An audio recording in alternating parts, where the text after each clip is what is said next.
고린도전서 15장 50절부터 58절입니다. 제가 대신 읽어드리겠습니다. 하나님 말씀을 들으십시오. 형제들아, 내가 이것을 말하노니 혈과 육은 하나님 나라를 이어받을 수 없고 또한 썩는 것은 썩지 아니하는 것을 유업으로 받지 못하느니라. 보라, 내가 너희에게 비밀을 말하노니 우리가 다 잠잘 것이 아니요 마지막 나팔에 순식간에 호련히 다 변화되리니 나팔 소리가 나매 죽은 자들이 썩지 아니할 것으로 다시 살아나고 우리도 변화되리라. 이 썩을 것이 반드시 썩지 아니할 것을 입겠고 이 죽을 것이 죽지 아니함을 입으리로다. 이 썩을 것이 썩지 아니함을 입고 이 죽을 것이 죽지 아니함을 입을 때에는 사망을 삼키고 이기리라고 기록된 말씀이 이루어지리라. 사망아, 너의 승리가 어디 있느냐? 사망아, 너가 쏘는 것이 어디 있느냐? 사망이 쏘는 것은 죄요, 죄의 권능은 율법이라. 우리 주 예수 그리스도로 말미암아 우리에게 승리를 주시는 하나님께 감사하노니, 그러므로 내 사랑하는 형제들아, 견실하고 흔들리지 말고 항상 주의 일에 더욱 힘쓰는 자들이 되라. 이는 너희 수고가 주 안에서 헛되지 않은 줄을 알미라. 아멘. 기독교 복음의 핵심은 두 가지입니다. 예수 그리스도께서 죽으셨고 또 3일 만에 부활하셨다는 것이 기독교 복음의 핵심입니다. 주께서 왜 죽으셨습니까? 우리의 죄 때문에 우리의 죄를 대신하여 영원한 대속을 위해 죽으셨고, 그리고 죽음은 그분을 가둬두지 못하고 예수께서는 3일 만에 죄와 사망의 권세를 깨트리시고 다시 살아나셨습니다. 그래서 누구든지 우리를 위해 죽으시고 부활하신 그 예수 그리스도를 믿는 자는 멸망하지 않고 영생을 얻는다는 것이 사실 사도들이 전한 복음이고 역사상 모든 이들이 믿고 구원받은 이제 복음이라 할 수가 있습니다. 그리고 우리는 지난주에 이 고린도전서 15장 말씀을 통해서 주께서 이제 부활하신 것이 이제 어떤 것인지, 특별히 그 부활의 증거들을 함께 살펴보았죠.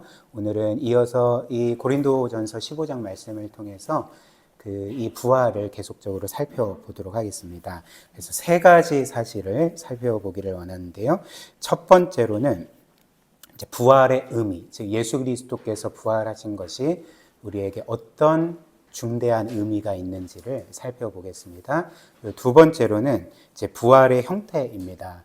그리스도와 함께 우리도 부활할 것이라 성경이 약속하는데, 우리는 부활의 때에 어떤 몸으로, 어떤 모습으로 부활할 것인지를 살펴보겠습니다. 그리고 마지막 세 번째는 우리가 이 부활을 믿을 때 우리는 인생을 어떻게 살아야 되는지, 그래서 첫 번째는 부활의 의미, 두 번째는 부활의 형태, 세 번째는 부활을 믿는 우리의 삶, 이렇게 세 가지로 살펴보겠습니다. 첫 번째로 부활의 의미입니다. 제가 말씀드린 것처럼 이것을 세 가지로 살펴볼 텐데, 첫 번째 부활의 의미가 좀 깁니다. 그리고 대신 부활의 형태와 부활을 믿는 삶은 좀 짧습니다. 그래서 이것을 염두에 두시고, 이렇게 첫 번째 대지가 길어 이렇게 생각하지 마십시오. 첫 번째로 예수 그리스도의 부활의 의미입니다. 예수님께서 부활하신 게 우리에게 어떤 중대한 의미를 주는가인 거죠. 일단 예수님께서 죽음에서 부활하신 것은 그 예수께서 정말 하나님이시자 하나님의 아들이시고 구세주이심을 우리에게 보여준 사건이었습니다. 한번 생각을 해보십시오. 예수님께서 죽으셨다가 부활하지 못하시고 여전히 계속 무덤에 계셨다면 어떻게 되었겠습니까?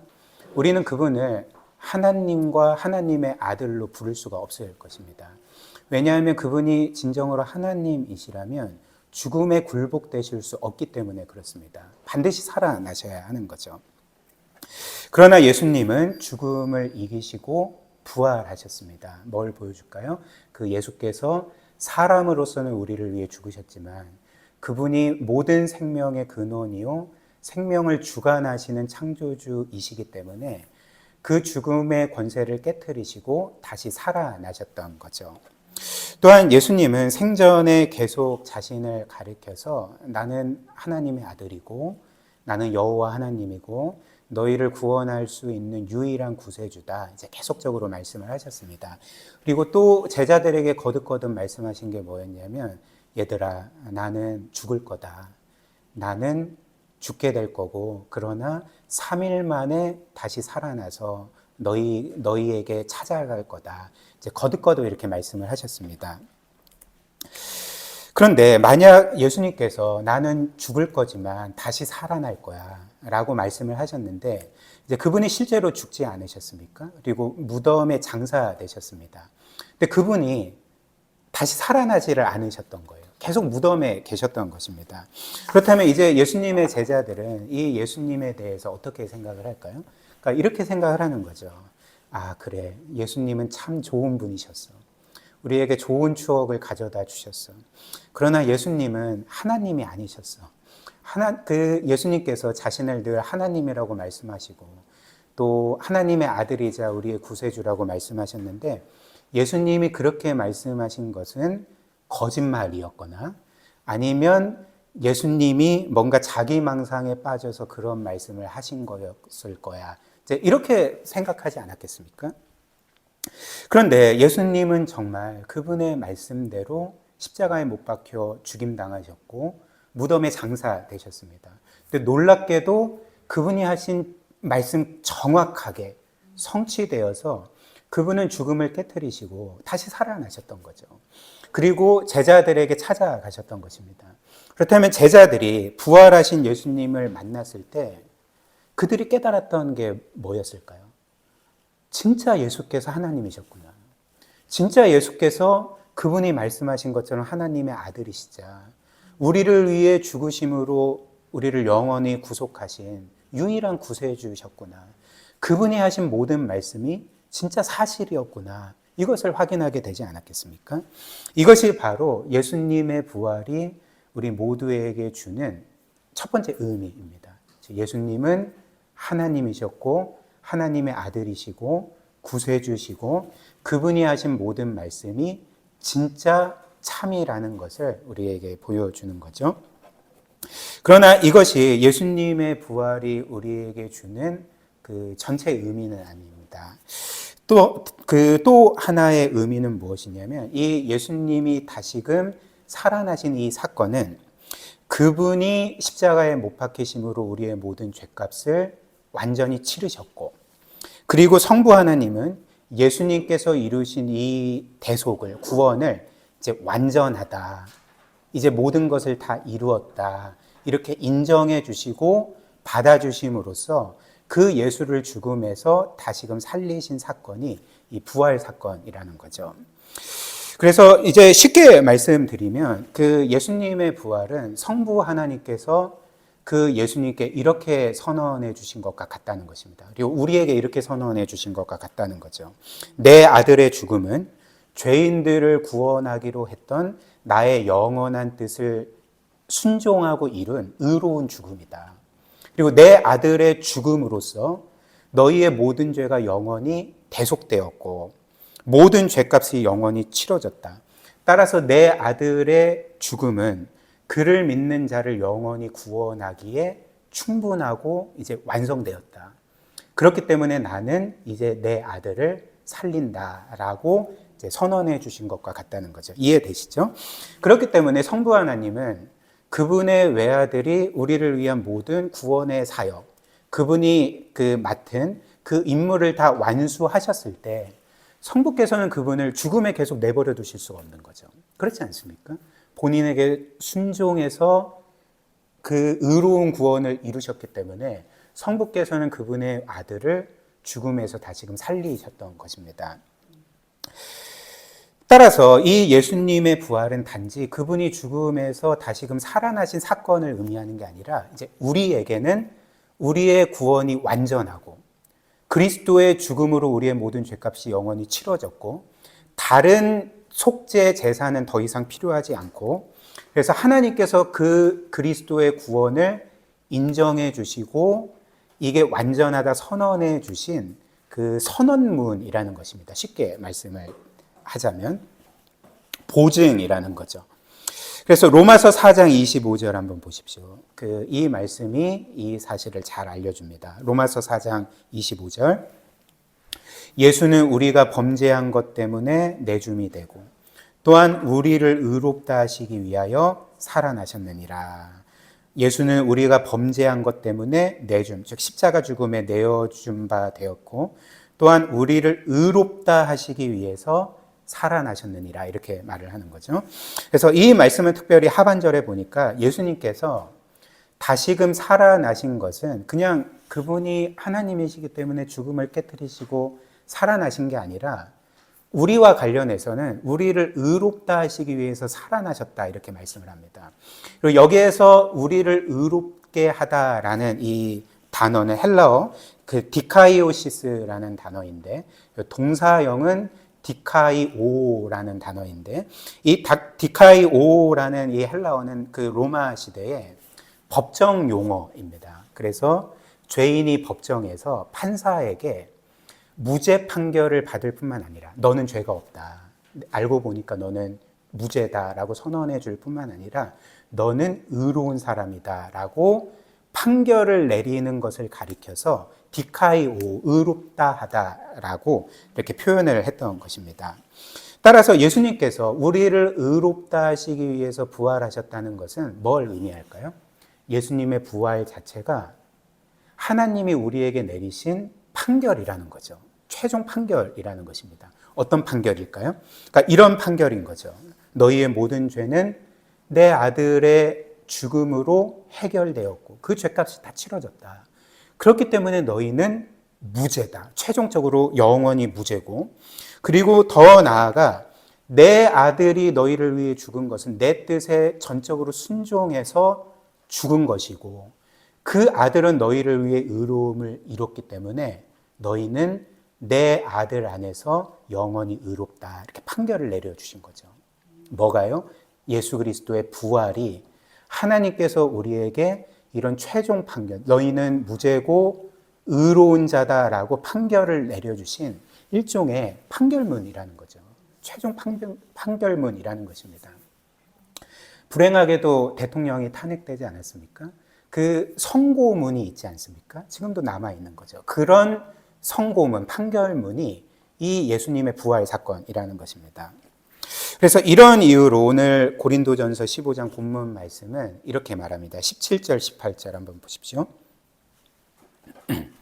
17절 그리스도께서 다시 살아나신 일이 없으면 너희의 믿음도 헛되고 너희가 여전히 죄 가운데 있을 것이요 또한 그리스도 안에서 잠자는 자도 망하였으리라 이렇게 말합니다.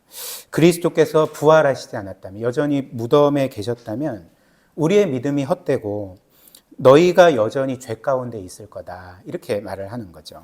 그리고 그리스도를 믿고 죽은 자들도 다 망할 거다, 멸망할 거다 이렇게 말을 하는 것입니다. 지금 이 말씀의 요지가 무엇입니까? 그리스도의 부활과 우리의 죄 용서와 구원이 연결되어 있는 거죠. 이해되십니까? 그리스도의 부활이 있으면 우리는 죄 용서를 받고 구원받은 거고 그리스도의 부활이 없으면 우리는 여전히 죄 용서를 받지 못한 거고 죄 가운데 있을 거고 죄로 인해 영원히 멸망할 거다. 이 상관관계를 말하고 있는 것입니다. 그렇다면 왜 그리스도께서 죽으셨다가 부활하시지 못하면 우리는 죄 가운데 죽을 수밖에 없는가? 왜 우리의 죄는 해결되지 못한 채 우리는 멸망할 수밖에 없는가? 그러니까 제가 말씀드린 것처럼 이 그리스도의 부활 사건 자체가 하나님께서 그리스도의 대속을, 그 속죄 사역을 완전하다. 너의 죽음으로, 내 아들의 죽음으로 이들의 모든 죄값이 영원히 치러졌다. 선언해 주신 사건이기 때문에 그리스도께서 만약 부활하시지 않았다는 것은 바꿔 말하면 뭘 의미하겠습니까? 그리스도의 죽음이 실패했다는 것. 그리스도의 죽음이 우리의 모든 죄값을 치르지 못했다는 것. 그래서 그리스도의 죽음이 성부 하나님께서 온전히 받아주실 만한 것이 되지 못했다는 것을 우리에게 보여주는 거죠. 그러나 예수 그리스도는 우리를 위해 죽으셨다가 3일 만에 다시금 살아나셨습니다. 그리고 그분이 다시금 살아나신 것은 그분이 단지 죽음에서 살아나신 사건이 아니라 우리를 의롭게 하시기 위해 살아나신 것. 우리의 모든 죄값이 그분의 죽음 안에서 영원히 치러졌다는 것을 성부께서 인정해 주시고 확정해 주시고 최종 판결을 내려주신 사건이라는 것. 그렇기 때문에 우리는 그리스도의 부활을 바라보면서 죄는 더 이상 우리를 정죄할 수 없고 그리스도 안에 있는 우리는 결코 멸망하지 아니하고 우리는 영원토록 하나님의 자녀로 살아가게 될 것을 확신할 수가 있는 거죠. 앞서 제가 대통령의 탄핵 사건, 그 선고문 말씀드렸잖아요. 선고문이 그 탄핵을 확정지은 것 아니겠습니까? 마찬가지로 그리스도의 부활이 우리의 영원한 구원을 확정지은 거죠. 사랑하는 여러분, 저나 여러분들이나 우리는 계속 죄를 짓고 또 죄 가운데 살아가고 자신이 죄 가운데 있는지도 모른 채 영적으로 무감각한 채 그렇게 살아갈 때가 있지 않습니까? 그리고 우리가 하나님의 은혜로 우리의 죄를 깨달았을 때 우리를 고발하는 이가 있다고 성경이 말합니다. 누굴까요? 사탄과 악한 영들이 우리가 지은 죄를 가지고 계속적으로 고발하는 거죠. 너 같은 자가 하나님의 자녀라 할 수가 있어? 하나님은 너도 반드시 버리실 거야 라고 하면서 우리로 하여금 하나님의 사랑과 은혜를 구원을 의심하게 하고 좌절하게 하고 영적으로 더 깊은 나락에 빠지게 한다는 것입니다. 또 더 나아가 우리의 양심도 우리의 죄를 계속적으로 고발하는 거죠. 그렇게 돼서 우리는 사실 이런 상황 가운데 우리는 하나님의 이미 이루어진 영원한 용서와 구원을 의심하게 되고 구원의 확신을 잃어버리게 되고 구원받았으나 구원받지 못한 자처럼 굉장히 영적으로 공고하고 비참한 삶을 살아갈 때가 있습니다. 근데 이럴 때에 우리는 어떻게 해야 될까요? 여러분이라면 어떻게 하겠습니까? 여러분들이 그 어떤 법정에서 무죄 판결을 받았는데 법정에서 나온 이후에 계속 사람들이 그래도 너는 죄인이야. 너는 정죄받아 마땅해. 너는 심판받아야 돼. 이렇게 말하면 여러분들은 어떻게 해야겠습니까? 판결문을 보여주는 거죠. 최종 판결문을 보여주는 거죠. 즉 사탄과 악한 영들과 우리의 양심이 우리의 죄를 고발하고 너는 멸망받을 자야 라고 우리를 고소할 때 예수 그리스도의 부활을 바라보는 것입니다. 그 부활이라는 최종 판결문을 제시하는 것입니다. 그렇기 때문에 너는 나를 고소할 수 없다. 나를 정죄할 수 없다. 그리스도 안에 있는 나는 결코 정죄를 받지 않는다. 물론 내가 죄를 짓는 건 사실이다. 그러나 그 모든 죄가 그리스도 안에서 해결되었고 나는 그리스도를 신뢰하고 의지함으로써 그 용서의 확신을 가지고 다시금 일어설 수 있다. 이것이 바로 그리스도의 부활의 의미인 것입니다. 또한 오늘 본문 말씀은 예수 그리스도의 부활의 또 다른 의미를 알려줍니다. 그 또 다른 의미는 이제 이 예수 그리스도의 부활이 마지막 날 이루어질 우리의 부활을 확실하게 보증한다는 것입니다. 즉 성경은 예수님께서 죽음에서 부활하신 것처럼 죽음을 이기시고 부활하신 것처럼 우리도 마지막 날에 죽음을 이기고 부활하게 될 것을 이제 보증해 주고 있는 거죠. 고린도전서 15장 20절 말씀 한번 보십시오. 그러나 이제 그리스도께서 죽은 자 가운데서 다시 살아나사 잠자는 자들의 첫 열매가 되셨도다. 그리스도께서 죽은 자 가운데서 다시 살아나사 잠자는 자들의 첫 열매가 되셨도다.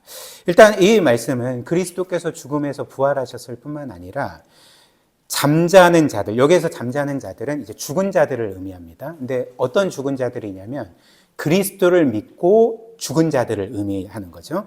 근데 이 그리스도를 믿고 죽은 자들, 그리고 산자를 포함해서 모든 이들의 첫 열매가 되셨다. 이렇게 말합니다.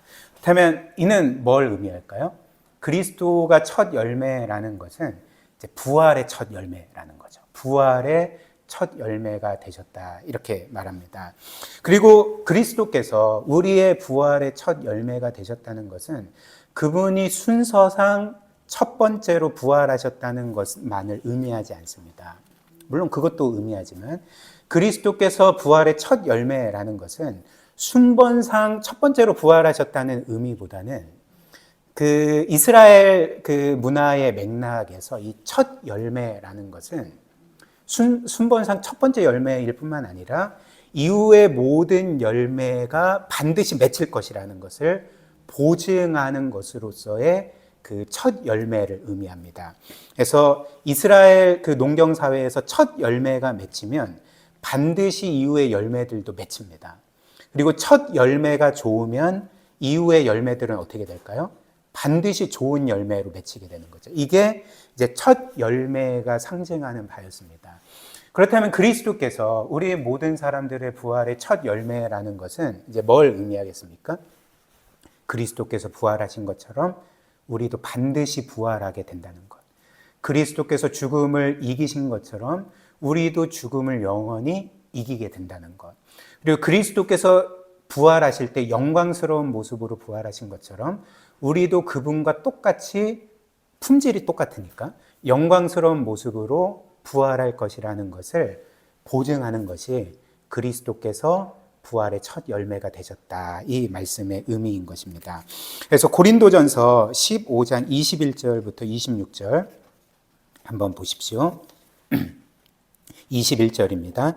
사망이 한 사람으로 말미암았으니 죽은 자의 부활도 한 사람으로 말미암도다. 즉 사망이 우리의 첫 조상 아담으로 말미암았지만 죽은 자의 부활도 한 사람 예수 그리스도로 말미암는도다. 이렇게 말하는 거죠. 그래서 22절 아담 안에서 모든 사람이 죽인 것 같이 그리스도 안에서 모든 사람이 삶, 즉 생명을 얻으리라. 23절 그러나 각각 자기 차례대로 되리니 먼저는 첫 열매, 즉 부활의 첫 열매인 그리스도요. 다음에는 그가 강림하실 때 마지막 날에 그리스도에게 속한 자가 모두가 부활할 거다. 이렇게 말을 하는 거죠. 24절 그리고 그 후에는 마지막이니 즉 심판의 마지막 날이라는 것입니다.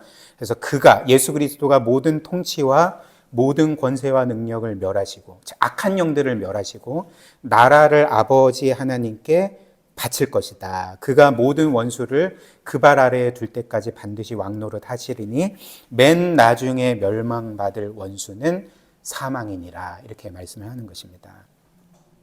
따라서 우리는 그리스도께서 우리의 부활의 첫 열매이시기 때문에 우리는 반드시 죽음을 이기게 되어 있습니다. 그리고 반드시 부활하게 되어 있고 반드시 몸을 입은 상태에서 그 영광스러운 나라에서 영원히 살게 될 것입니다. 이것이 바로 그리스도께서 부활의 첫 열매가 되신다는 이제 의미인 거죠. 물론 우리는 그리고 이 세상 모든 사람들은 이 땅을 살면서 반드시 한 번은 죽게 되어 있습니다. 저도 언젠가는 죽을 거고 여러분들도 언젠가는 죽게 될 것입니다. 그리고 이 세상에 오는 거는 순번이 있지만 가는 거는 순번이 없다고 하지 않습니까? 그러니까 아무도 모르는 거죠, 사실.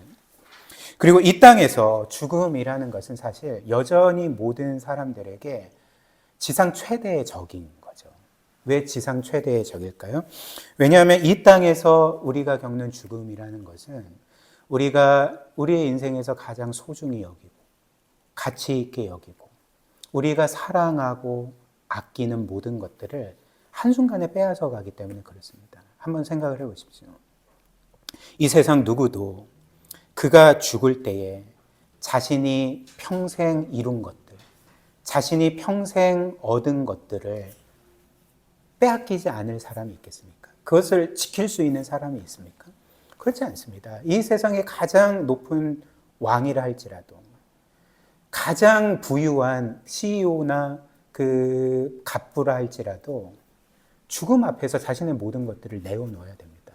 모든 것들을 한순간에 빼앗기게 되는 거죠. 그리고 가장 우리를 비참하게 만들고 고통스럽게 만드는 게 뭘까요? 우리가 이룬 것들, 우리가 소유한 것들만 빼앗아 가는 게 아니라 죽음이라는 것은 우리의 사랑하는 사람들, 우리의 배우자, 우리의 자녀들, 그리고 우리의 부모님, 혹은 형제들, 우리의 사랑하는 친구들, 이웃들, 이 사람들을 우리에게서 영원히 빼앗아가는 그래서 우리를 큰 고통과 불행과 슬픔에 빠뜨리게 하는 것이 이 죽음이기 때문에 이 세상에서 죽음이라는 것은 우리의 그 지상 최대의 적이 되는 거죠.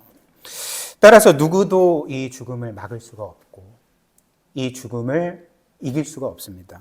모든 사람이 죽음 앞에 무릎을 꿇게 되는 거죠. 그러나 오늘 성경이 우리에게 주는 소망과 확신이 무엇일까요? 우리는 물론은 한 번은 죽게 되지만 그러나 그리스도께서 우리의 부활의 첫 열매가 되셨기 때문에 그분이 앞서 우리를 위해 죽음의 권세를 깨뜨리셨기 때문에 이후의 열매들인 우리 또한 그 죽음을 이기게 될 것이라는 거죠. 이 죽음이라는 것은 더 이상 우리를 해할 수가 없고 궁극적으로 파멸시킬 수가 없다는 것입니다. 물론 우리는 이 땅에서 죽음을 한번 겪기는 하지만 이제 이 죽음이라는 것은 그리스도 안에서 우리를 향한 의미가 완전히 바뀌어버리게 된 거죠. 과거의 죽음은 뭡니까? 성경이 뭐라고 말합니까? 이 죽음이라는 것은 죄에 대한 하나님의 공의로운 형벌입니다. 죄의 삭은 사망입니다. 그러나 그리스도 안에서 우리가 그리스도 안에 있다면 이 죽음은 완전히 의미가 바뀌어버리게 되는 거죠. 죽음은 더 이상 우리에게 형벌이 아닙니다. 심판이 아닙니다.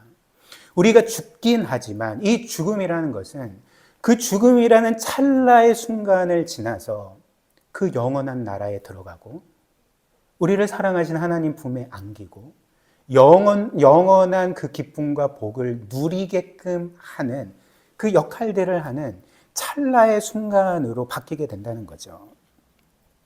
그리고 우리가 언제든지 죽으면 우리의 몸은 이 땅에 있고 우리의 영혼은 낙원으로 가게 되고 오늘 우리가 본 것처럼 마지막 날에 우리의 몸도 부활하게 되어서 우리의 영혼과 결합하여 완전히 새롭게 된 새 하늘과 새 땅에서 우리는 영원토록 살아가게 될 것입니다. 그래서 55절부터 57절이 이렇게 말을 하는 거죠. 한번 보십시오. 55절. 우리 55절부터 57절은 한번 같이 읽어보겠습니다. 시작. 사망아 너의 승리가 어디 있느냐? 사망아 너가 쏘는 것이 어디 있느냐? 사망이 쏘는 것은 죄요 죄의 권능은 율법이라. 우리 주 예수 그리스도로 말미암아 우리에게 승리를 주시는 하나님께 감사하노니 이렇게 말합니다. 지금 이 말씀은 이 사망이 쏘는 것이라고 말을 하죠. 사망아 너의 승리가 어디 있느냐? 사망아 너가 쏘는 것이 어디 있느냐? 지금 이렇게 말하고 있지 않습니까? 근데 여기에서 쏘는 것이라는 단어는 이 침을 의미합니다. 그 침을 의미하고 정확하게는 이제 독침을 의미하는 거죠. 즉 성경은 지금 죽음이라는 것, 사망이라는 것을 뭐에 비유합니까? 독침에 비유해서 그 독침에 쏘이면 찔리면 죽게 되는 거죠. 이것을 지금 그림처럼 보여주는 것입니다. 근데 지금 우리가 그리스도 안에 있다면 그리스도처럼 우리가 죽음을 이겼다면 지금 뭐라고 말합니까? 사망아 너가 쏘는 것이 어디 있느냐? 사망이 쏘는 것은 죄요 죄의 권능은 율법인데 더 이상 사망은 나를 죽일 수가 없다. 즉 이렇게 말을 하는 거죠. 특별히 56절 보면 사망이 독침일 때에 그 독을 뭐라고 말하고 있습니까? 쏘는 것이 어떤 것이라고 말하고 있습니까? 사망이 쏘는 것, 즉 사망이라는 독침의 독은 죄라는 거죠. 죄. 그리고 그 죄의 결과는 사망이니까 사망이라는 독침이 우리를 쏠 때 우리는 죽게 되는 거죠. 영원히 멸망하게 되는 거죠. 근데 우리가 그리스도 안에 있을 때 이 사망의 독침은 독을 잃게 되는 것입니다. 왜 독을 잃게 되는 것입니까? 그 사망이라는 독침의 독이 원래 죄였는데 그리스도께서 우리의 모든 죄를 친히 담당하시고 죽으셨기 때문에 사망이라는 독침의 독이 제거된 거죠. 이해되십니까? 독이 제거된 것입니다. 그렇기 때문에 사망은 여전히 우리를 찌릅니다. 그 침이 우리를 찌르는데 아무리 찔러도 우리가 죽지를 않는 거죠. 독이 없어졌기 때문에 따끔하긴 합니다. 모기가 우리를 무는 것처럼 따끔하긴 하는데 물론 우리가 죽지만 죽지를 않는 거죠. 오히려 따끔하긴 하지만 그 따끔한 순간을 통해서 우리는 영원한 생명으로 들어가는 거죠. 영원한 나라로 들어가는 거죠. 영원한 영광으로 들어가는 거죠. 이것이 바로 사망아, 너의 승리가 어디 있느냐? 사망아, 너의 쏘는 것이 어디 있느냐? 너의 독은 원래 죄였는데 그리스도께서 그 모든 독을 제거하셨다. 그렇기 때문에 너는 더 이상 나를 죽일 수가 없다. 승리는 내 것이다. 라고 우리는 선언할 수가 있는 거죠. 그래서 17세기의 영국의 유명한 시인이었던 그 조지 허버트라는 사람이 있었습니다. 경건한 그리스도인이기도 했고요. 이제 그 사람이 이런 말을 했습니다. 이런 찬양을 만들었는데 한번 들어보십시오. 과거의 죽음은 사형 집행관이었으나 복음은 죽음을 단지 정원사로 만들었습니다. 사망은 과거의 사형 집행관이었으나 복음은 이 죽음을 단지 정원사로 만들었습니다. 사형 집행관은 우리의 생명을 끝장내 버립니다. 그러나 정원사는 어떤 일을 합니까? 겉보기에는 가지치기를 하면서 그 나무를 죽이는 것처럼 보이지만 그게 실제로는 죽이는 게 아니라 더 생기 있게 하고 더 아름답게 하고 더 영광스럽게 만드는 거죠. 그래서 우리는 이 모든 사실을 믿을 때 어떻게 될까요? 우리는 이 모든 사실을 믿을 때 이 죽음이라는 지상 최대의 적을 어떻게 대할 수가 있겠습니까? 우리는 이제 물론 두렵기는 하지만 크게 두려워하지 않을 수가 있는 거죠.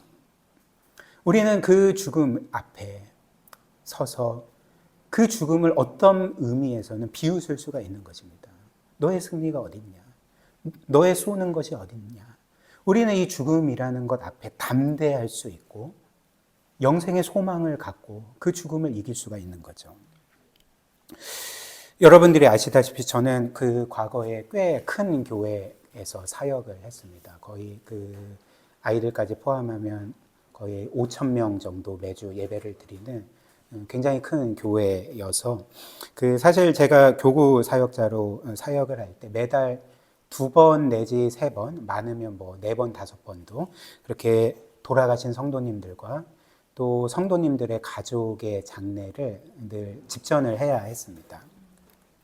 그리고 또 그 병상에서 죽음을 앞둔 성도님들이 계속 계셨기 때문에 이제 그분들을 계속 신방하고 말씀으로 또 위로해드리고 힘을 북돋아드리고 그분들과 교제를 했던 거죠. 근데 거의 대부분이 지금도 생생하게 기억이 납니다. 그리고 특별히 그분들 중에서 몇몇 분들이 아직까지도 저의 마음에 기억으로 많이 남는 거죠. 그분들 중에서는 어떤 분이 계셨냐면 이제 말기암으로 이제 죽어가는 그런 상황 가운데서도 참 안타까워하고 걱정하고 슬퍼하는 가족들을 향해서 도리어서 그렇게 슬퍼하지 마. 나 천국에 갈 건데 왜 이렇게 슬퍼해? 우리 모두 천국에서 만날 거야 라고 도리어 그 가족들을 위로하던 한 권사님과 한 집사님이 생각이 많이 납니다.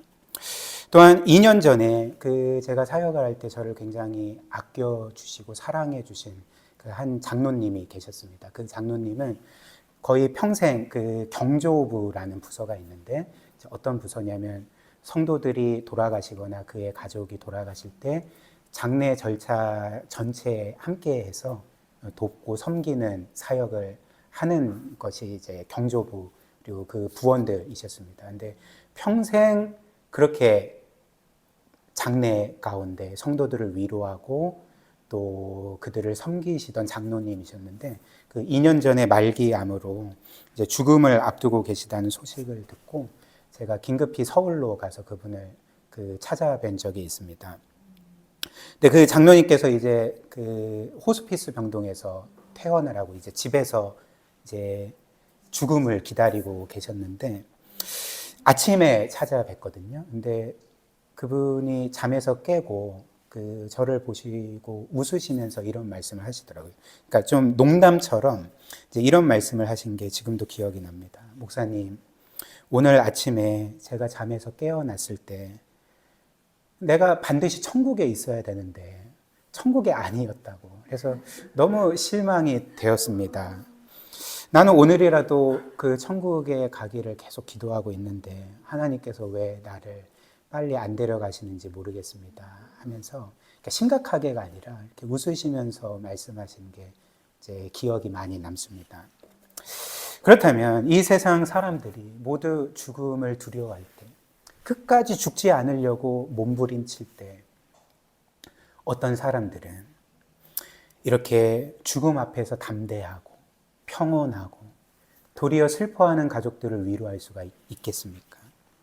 그것은 바로 자신이 그리스도 안에 있다는 것을 믿기 때문에, 그리스도께서 부활의 첫 열매이시고 자신의 모든 죄값을 치르셨고 죽음을 이기셨고 부활하신 것이 모두 나에게 이루어질 것을 믿고 계셨기 때문에 죽음이라는 찰나의 순간을 통과해서 아버지 하나님 품에 안길 것을 확신했기 때문에 이분들은 그렇게 죽음 앞에 담대할 수 있었고 평온히 그 죽음을 맞이할 수가 있었던 것입니다.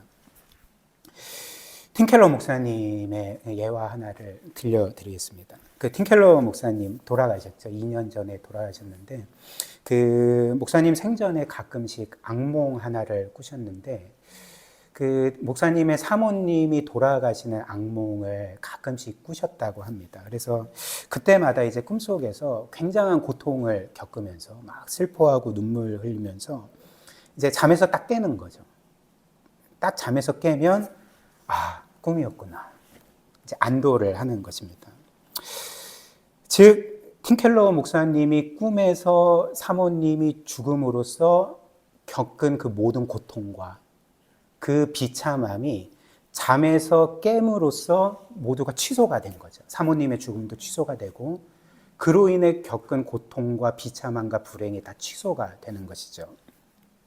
근데 팀켈러 목사님은 이제 복음을 묵상하다가 이 복음만이 우리가 겪는 이 땅에서의 이 죽음, 그리고 이 죽음으로 인한 고통과 비참함과 불행을 한 번에 취소하게 되는 거구나. 취소할 수 있는 유일한 것이구나 라는 것을 이제 깨닫게 되셨다고 합니다. 왜 그럴까요? 복음은 그리스도께서 우리가 죽어야 되는데 그분이 죽으셨다는 소식이고, 그렇기 때문에 그분이 원래 영원히 사셔야 되는데 우리도 영원히 살게 하셨다는 소식이기 때문에 그런 거죠. 죽음을 이긴 자 안에서는 죽음이 취소가 되는 거죠. 앞서 말씀드린 것처럼 우리는 언젠가는 죽게 될 것입니다. 그렇다면 우리가 먼저 죽든지 우리의 사랑하는 사람들과 가족이 먼저 죽든지 그 사랑하는 사람들과 이별하게 될 것입니다. 그러나 우리가 사랑하는 사람들이 그리스도 안에 있다면 우리 모든 이들, 나와 내가 사랑하는 사람의 죽음은 단번에 취소가 될 것입니다. 한순간의 죽음이라는 고통을 겪게 되지만 그리스도 안에서 그 모든 죽음은 취소될 것이고 그 모든 고통과 비참함과 불행도 한순간에 취소될 것이고 우리에게 주어지는 것은 영원한 생명과 복락과 그들과 함께 새하늘과 새 땅에서 영원토록 살아가는 그 행복만이 있게 될 것을 우리가 믿어야 한다는 것입니다. 이것이 바로 예수 그리스도의 부활이 우리에게 주는 이 세상 어떤 것보다도 뛰어난, 어떤 것과도 비교할 수 없는 소망이자 확신인 거죠. 그 다음에 이제 두 번째로 부활의 형태입니다. 그리스도께서 부활하시고 이제 우리도 함께 이제 부활할 건데, 그렇다면 우리는 마지막 날에 어떤 몸으로, 어떤 형태로 부활할 건가?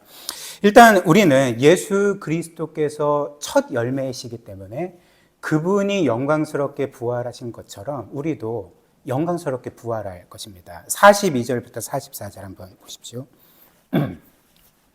42절, 죽은 자의 부활도 그와 같으니 썩을 것으로 심고 썩지 아니할 것으로 다시 살아나며 욕된 것으로 심고 영광스러운 것으로 다시 살아나며 약한 것으로 심고 강한 것으로 다시 살아나며 육의 몸으로 심고 신령한 몸으로 다시 살아나나니 육의 몸이 있은즉 또 영의 몸도 있느니라, 이렇게 말합니다. 일단 42절부터 44절 말씀은 이제 두 가지 몸을 비교하고 있습니다. 우리가 현재 입고 있는 몸과 마지막 날 우리가 입게 될 그 부활의 몸을 이렇게 대조하고 있는 거죠. 그래서 일단 우리가 현재 입고 있는 몸, 우리의 현재 가지고 있는 몸은 이제 어떤 몸입니까? 일단 첫 번째로 성경이 말하는 것은 42절처럼 우리의 현재 몸은 썩을 몸입니다. 썩을 몸. 뭔가 좀 욕 같은데 썩을 몸입니다. 썩을 몸. 그래서 이 썩을 몸, 부패할 몸을 가리키죠. 그래서 우리의 몸이 썩을 몸이라는 것은 뭘 의미하겠습니까? 우리의 몸은 계속적으로 노화되게 되고 늙게 되고 쇠하게 되고, 그래서 우리의 몸은 계속적으로 아프게 되고 병들게 되고 결국에는 죽어서 썩어 없어질 몸이라는 것입니다. 이게 이제 썩을 몸이라는 거죠. 그렇기 때문에 우리의 몸은 늘 젊고 건강하고 아름다운 게 아닙니다. 사실 우리는 우리가 늙고 있다는 것을 일상에서는 잘 인식하지 못합니다. 저도 그렇고 여러분들이 계속 늙고 있다는 것을 쉽게 인식하지 못합니다. 왜냐하면 우리의 노화는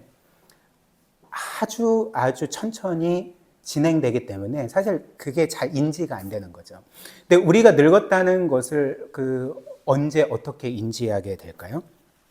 생각을 해보니까 과거의 사진을 보면 우리가 확실히 늙었다는 것, 우리가 썩고 있다는 것을 확인하게 되는 거죠. 제가 갖고 있는 저의 주민등록증에 붙은 사진은 제가 고등학교 아마도 2학년 때인가 3학년 때 찍은 사진입니다. 그리고 저의 운전면허 찍은 사진은 제가 20대 중반에 찍은 사진입니다. 그래서 저는 평소에 제가 늙은 거를 모르지만 과거에 지금보다 젊었을 때, 그래서 고등학교 때면 거의 30몇 년 전이잖아요. 그리고 운전면허증 20대 중반이면 지금으로부터 거의 20년 정도 된 시점이잖아요. 그때 사진을 보면 내가 정말 늙었구나, 내가 정말 썩고 있구나, 이런 것들을 확연하게 보게 되는 거죠. 최근에 미션 임파서블 최근작이 나왔습니다. 제가 시리즈 번호는 잘 모르겠는데 아마 6번째나 7번째 작품인 것 같아요. 그래서 TV에서 해주길래 딱 봤는데 깜짝 놀랐습니다. 왜 놀랐냐면 어떤 할아버지가 액션 연기를 하고 있는 거예요. 그러니까 제가 기억하고 있던 톰 크루즈는 굉장히 젊고 정말로 잘생기고 아름다운 청년이었는데 최근에 나온 미션 임파서블 영화를 보니까 웬 할아버지가 액션 연기를 하고 있나. 그래서 약간 좀 어색했습니다. 그러니까 뭘 보여줄까요? 저분도 늙었구나.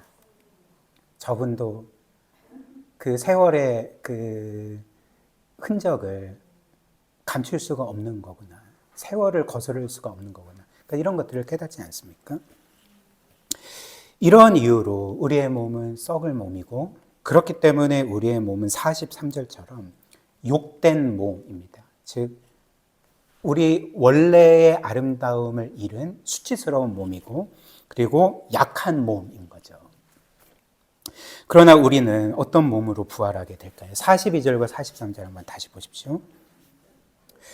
42절, 죽은 자의 부활도 그와 같으니 썩을 것으로 심고, 즉 우리의 이 부활을 씨를 심는 것으로 비유를 하는 거죠. 그래서 씨를 심을 때 어떻게 됩니까?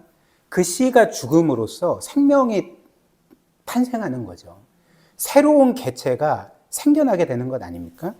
그러니까 이런 그림입니다. 그래서 42절, 죽은 자의 부활도 그와 같으니 썩을 몸으로 심고 썩지 아니할 몸으로 다시금 살아난다. 우리의 부활의 몸은 불멸할 몸으로 부활하게 될 것입니다.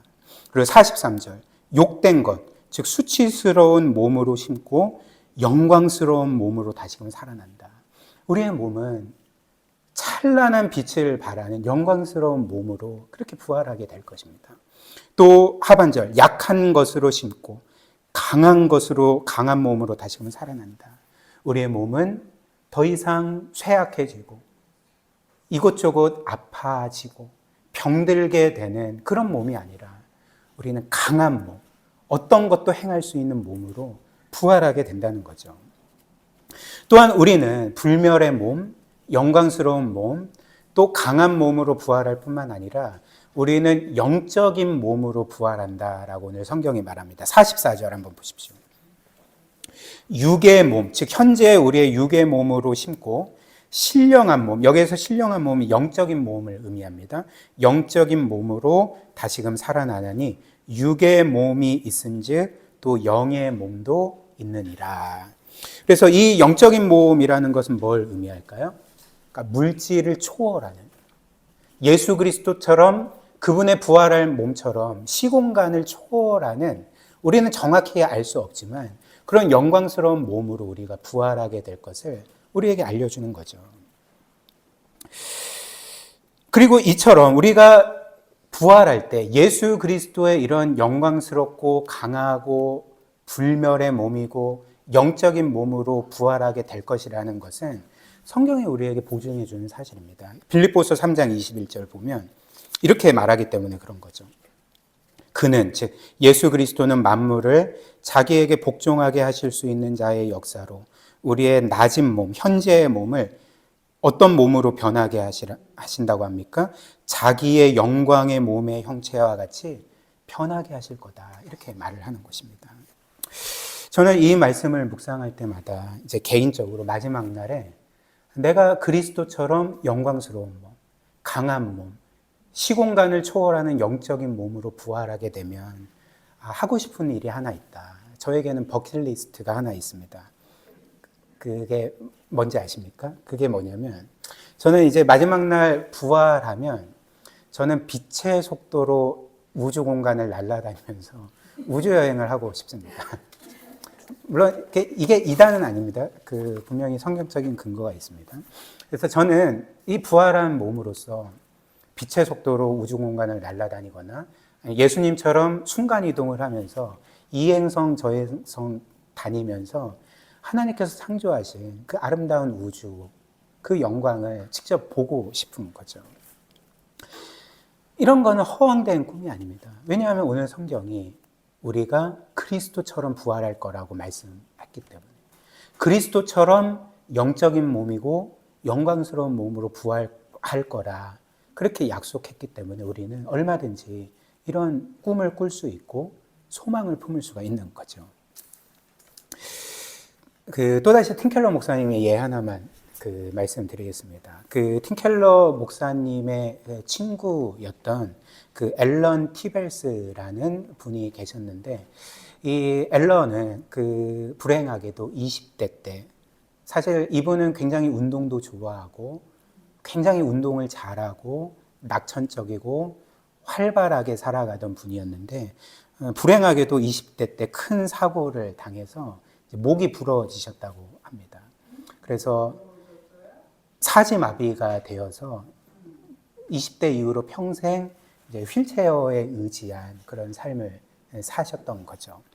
그리고 이 앨런 티벨서는 결국 안타깝게도 55세의 일기로 돌아가시고 천국에 가셨고, 그리고 팀켈러 목사님은 어떤 일 때문에 정확히는 모르겠지만 안타깝게도 이제 자신의 친구의 장례식에 참여하지 못하셨다, 이렇게 말했습니다. 근데 이제 좀 아쉽고 또 안타까운 마음 가운데 있는데, 누군가가 그 장례식에 갔던 어떤 한 분이 팀켈러 목사님에게 앨런 티벨스의 장례식 브로셔를 한 장 갖다 준 거예요. 그리고 팀켈러 목사님이 장례식 브로셔를 보니까 맨 뒷면에, 그러니까 장례식 브로셔에 돌아가신 분의 양력도 나오고 추억도 적혀 있고 그럴 것 아니겠습니까? 근데 그 브로셔 뒷면에 한 사진이 인쇄되어 있는 것입니다. 근데 그 사진의 모습이 뭐였냐면, 앨런 티벨스가 사고 당하기 전에, 장애를 갖기 전에 거의 1m 높이를 점프해서 그 순간을 딱 찍은 사진이 그 장례식 브로셔 뒷면에 인쇄되어 있는 것을 보게 되었습니다. 그리고 팀켈러 목사님은 그 순간 깨닫게 된 거죠. 그 사진이 거기에 인쇄된 것은 분명히 이 친구의 의도고, 그리고 이 친구가 그 건강했을 때 1m 높이로 뛴 그 순간을 촬영한 사진을 인쇄한 것은 그의 신앙을 보여줬던 거죠. 어떤 신앙일까요? 내가 이렇게 평생 휠체어에 의지하며 살았지만 이게 끝이 아니다. 이게 끝이 아니고 나는 영광스러운 몸, 강한 몸, 불멸의 몸으로 부활할 거고 나는 그 나라에서 영원토록 뛰어다닐 거다라는 그 소망이 그 사진에 담겨 있었던 것입니다. 즉 앨런 티벨스는 자신이 불행하게도 그런 사고를 당하고 거의 한 30 몇 년 동안 휠체어에 의지하여 살았지만 영원의 관점에서 볼 때 이 30 몇 년의 힘겨운 삶은 사실 영원히 무한하게 이어지는 한 선 위에 찍힌 점과 같지 않습니까? 그렇잖아요. 우리의 인생은 사실 우리가 영원토록 살게 될 그 삶의 선 위에 찍힌 한순간의 점과 같습니다. 그러니까 이건 아무것도 아니고 나를 기다리는 것은 영원한 영광밖에 없다. 이 믿음을 갖고 있었던 거죠. 이 믿음을 갖고 살았던 것입니다. 만약 이 세상이 전부이고 끝이라면, 그렇다면 앨런 티벨스의 삶은 사실 망한 삶입니다. 실패한 삶입니다.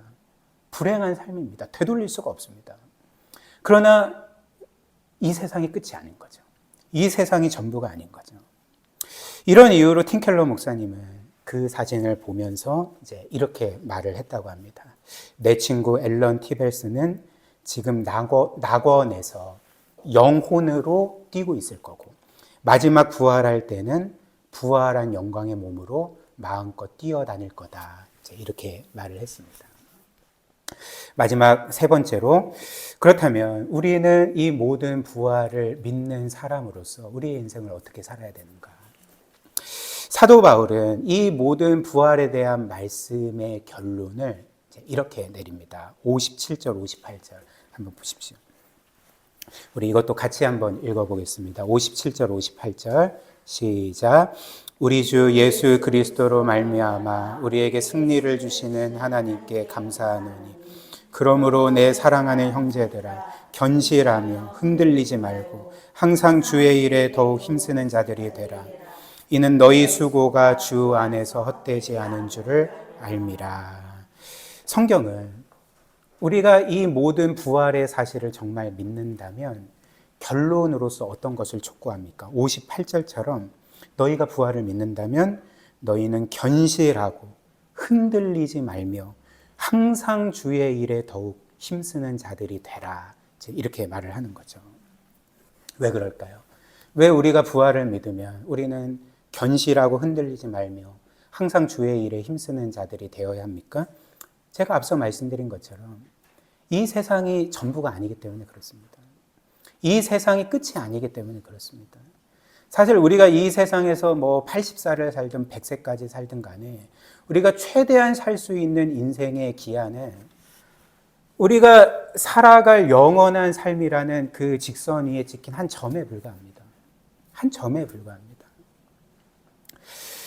그렇기 때문에 우리는 이 부활을 믿을 때 이 세상이 끝이고 전부인 것처럼 살지 아니하고 내가 이 세상에서 이루고 성취하는 모든 것들이 나에게 가장 중요한 것처럼 살지 아니하고 우리는 영원히 살 자처럼 그 영원하신 하나님을 위해 살아야 한다는 거죠. 이렇게 살지 않으면 사실 저나 여러분들이나 삶을 허비하고 있는 것입니다. 삶을 허비하고 있는 것입니다. 이 세상에 나쁜 것뿐만 아니라 이 세상에 좋은 것들도 결국 사라지게 됩니다. 영원한 가치가 있는 게 아닙니다. 물론 이것이 저의 이 말이 여러분들이 생업을 등지고 그냥 다 내버려 두고 기도만 하고 말씀만 읽고 뭐 그렇게 하라는 말이 아닌 거죠. 여러분들이 하는 일을 하나님을 위해 하고 여러분들이 하는 일을 그분의 영원한 나라를 위해 하고 그 영광을 위해 하는 그런 삶을 하나님께서 우리에게 요구하시는 거죠. 그럴 때만이 우리가 이 땅에서 하는 모든 일들이 영원한 가치를 지니게 됩니다. 영원한 영광의 가치를 지니게 된다는 거죠. 또한 우리가 이렇게 견실하고 흔들리지 말고 항상 주의 일에 힘써야 될 이유는 말씀드렸듯이 이 세상이 끝이 아니고 전부가 아니고 우리가 죽음을 통과하면 우리 모두는 하나님의 상급의 심판을 받기 때문에 그렇습니다. 정죄의 심판이 아니라 믿는 우리는 하나님의 상급의 심판을 받기 때문에 그렇습니다. 고린도후서 5장 9절 10절 보시면 이렇게 말을 하죠. 그런즉 우리는 몸으로 있든지 떠나든지 주를 기쁘시게 하는 자가 되기를 힘쓰노라. 이는 우리가 다 반드시 그리스도의 심판대 앞에 나타나게 되어 각각 선악간에 그 몸으로 행한 것을 따라 받으려 함이라. 이는 구원받지 못한 자들에 대한 말이 아닙니다. 구원받은 우리에 대한 말이고 우리 또한 그리스도의 심판대 앞에 서서 선악간에 그 몸으로 행한 것에 따라서 받는다. 즉 상급의 심판을 받는다. 우리에게 분명히 알려주는 거죠. 그러나 마지막으로 우리가 이 땅에서 주님의 일에 힘써야 될 또 다른 이유가 있습니다. 그 이유는 바로 우리가 영원히 받을 상급 때문만이 아닌 거죠. 우리는 왜 주의 일에 힘써야 됩니까?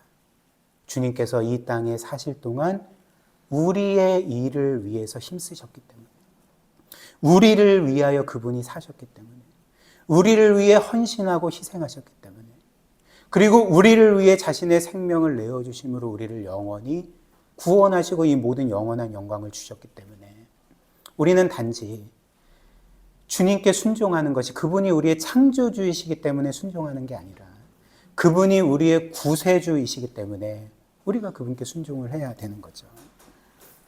그리고 오늘 말씀하신 것처럼 우리가 이 땅에 살면서 주님께 수고하고 애쓴 모든 것에 하나님은 반드시 내가 갚아주겠다, 이렇게 말씀을 하시는 것입니다. 마지막으로 58절을 읽어드리겠습니다. 그러므로 내 사랑하는 형제들아, 견실하며 흔들리지 말고 항상 주의 일에 더욱 힘쓰는 자들이 되라. 이는 너희 수고가 주 안에서 헛되지 않은 줄 알미라. 아멘. 우리 다 같이 기도하도록 하겠습니다.